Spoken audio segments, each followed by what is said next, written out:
Ici c'est ma petite pépinière, c'est là que je mets mes graines en terre et que je les fais pousser.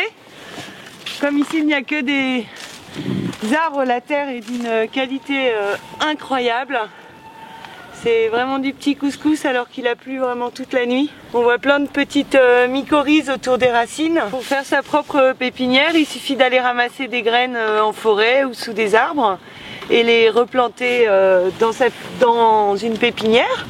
Donc je les laisse grandir pendant 1 à 2 ans. Regardez, là il y a des vers de terre absolument partout. Les arbres ils restent 2 ans en terre. Ici on a plein de variétés, des noisetiers, des chênes, des érables, des frênes, des acacias. Et tout ça c'est des arbres qui ne coûtent rien. Donc tous ces arbres je les utilise ensuite dans mes champs où je fais de l'agroforesterie. Et puis j'ai replanté aussi des kilomètres et des kilomètres de haies.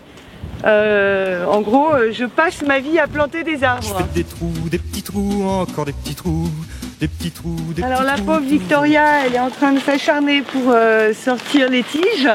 Pour les sortir, il faut non pas de l'huile de coude, mais de l'huile de genou.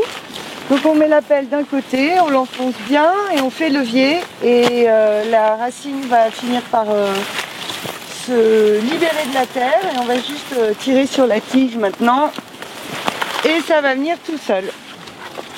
Allez les chiens. Des trous de seconde classe, des trous de première classe. Je fais des trous, des petits trous, encore des petits trous, des petits trous, toujours des petits trous, des petits trous, des petits trous, des petits trous, des petits trous.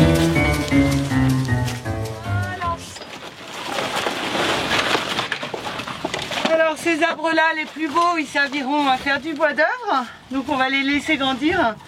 Les autres, ils partiront en BRF, donc je les couperai en CP. Et je pourrai ainsi mettre du BRF sur mes terres agricoles, hein, ce qui est la base de mon projet. Allez, on y va! Quelle magnifique journée pour planter!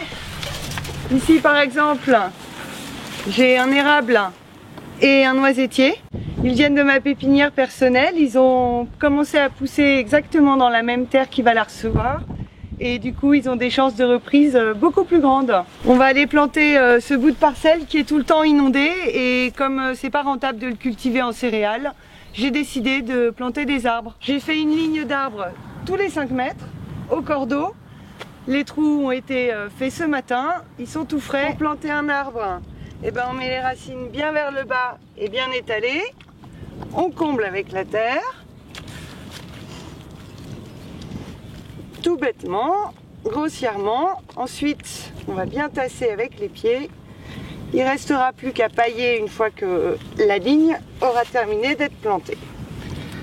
Alors, on peaufine un petit peu et tout simplement, on vient écraser la terre. Et je reste dans mon trou à faire des petits trous, des petits trous, des petits trous, toujours des petits trous, des petits trous, des petits trous, des petits trous, des petits trous. Je suis le poinçonneur des lilas. Ces petites branches, c'est mon futur bois raméal fragmenté. Ces arbres, ils vont être menés en CP. Tous les 5 ans à peu près, je vais les couper pour en faire du BRF. Un jour viendra, j'en suis sûr, où je pourrai m'évader dans la nature. Je partirai sur la grande route, et coûte que coûte.